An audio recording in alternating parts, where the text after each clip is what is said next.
Valley Oak Tool Company visits Sawmill Creek Farms in Paradise, California. Brian Marshall and Nancy Heinzel. Starting seeds in the heated greenhouse. Nancy starts her seeds in a heated greenhouse using a few different methods. This soil block tool creates lobes of 1-inch soil blocks into which she places her seeds. The seedlings grow into sturdy plants, which are transplanted into 4-inch pots for growing on. This method promotes good root growth. Nancy told us this method gets the plants going faster than other methods she uses.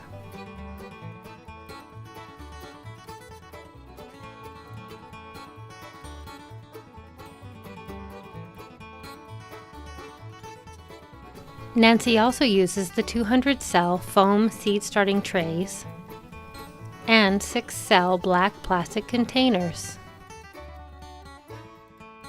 She uses supplemental lights to give the plants 14 hours of light per day at this stage.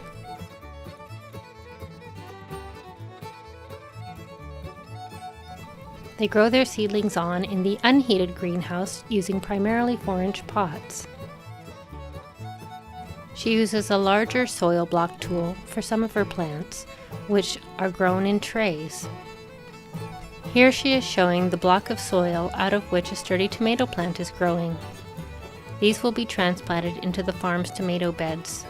They grow thousands of tomato starts for their own farm and for sale, starting in April, at the Saturday morning farmers market in Chico, and their plant rack will be at the holiday market in Paradise during the last few weeks in April.